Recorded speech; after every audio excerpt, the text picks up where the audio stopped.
I arrived early. That wasn't unusual. I've always been the kind of man who arrives early: meetings, flights, dinners. It used to irritate my wife. She said life didn't need to be scheduled down to the minute. Still, she never complained when it meant we got the quiet table by the window.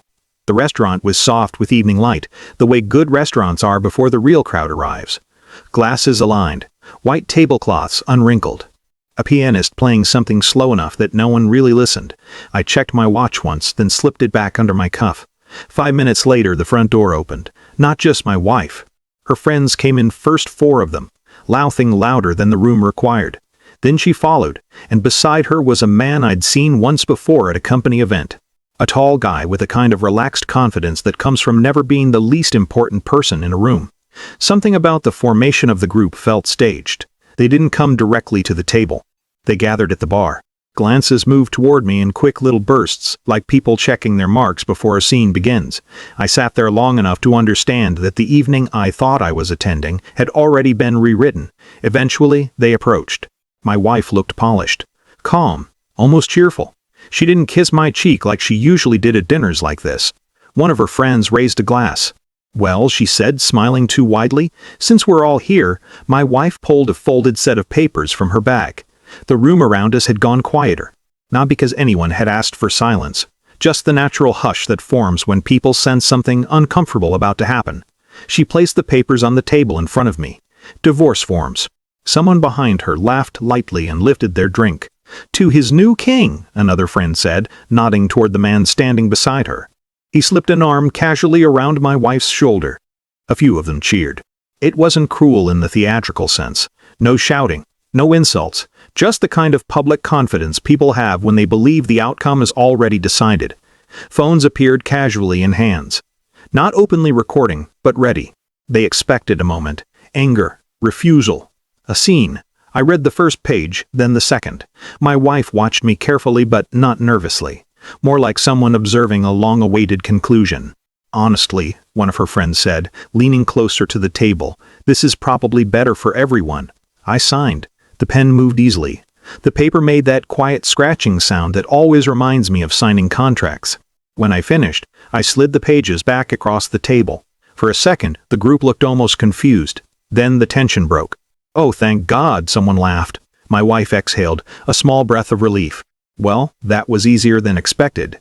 The man beside her squeezed her shoulder slightly, like someone congratulating a teammate after a successful play. I folded my hands. "Thank you all for coming tonight," I said. That made one of them smirk. "Very classy," she said. Someone clapped me lightly on the back. The moment had already begun dissolving into celebration. Drinks lifted again. The kind of laughter people use when they think they've survived an awkward event.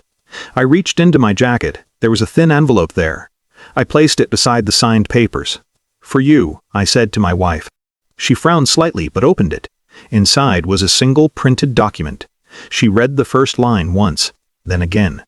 The shift in her expression was subtle but unmistakable. "What is this?" she asked quietly. Before I answered, the restaurant manager approached the table. He'd been standing near the host stand for a few minutes already, watching. Now his posture was different. "Good evening, sir," he said to me. "Good evening, Daniel," I replied. He nodded once and glanced briefly toward the group gathered around the table. "Everything to your satisfaction tonight?" "Yes," I said. "Thank you."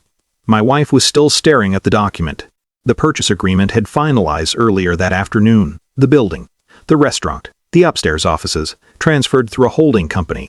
My name at the bottom. The manager continued, speaking gently but clearly. "There is one small scheduling matter," he said.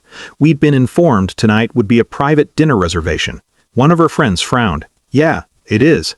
Daniel offered a polite smile. "Of course. Unfortunately, the dining room has been reserved for a separate event beginning shortly." He glanced toward me again, as requested. The group looked between us. The realization didn't come all at once. It arrived piece by piece. The way the manager stood slightly behind my chair. The way the waitstaff had begun quietly resetting tables farther across the room. Authority doesn't always announce itself loudly. Sometimes it simply stands in the right place. My wife lowered the paper slowly. "You bought the restaurant?" "A few weeks ago," I said. No one spoke for several seconds. Then Daniel addressed the group again. "There's a wonderful lounge 2 blocks down still open this evening," he said. "If you'd like, we can arrange a car." No one argued, not because they were afraid, because suddenly there was nothing to argue with. Their celebration had lost its stage.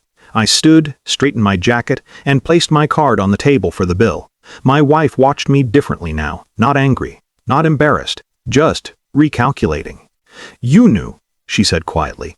"I suspected," I replied. I nodded to the manager. "Thank you for the service tonight." "Of course, sir." I walked toward the door. Behind me, chairs shifted. Voices lowered, the energy of the room folding inward. Outside, the night air was cool. Cars moved through the street like nothing unusual had happened. The marriage was still over, the papers were still signed. But the story they had planned for that evening had ended differently than they expected. And strangely, that felt like enough.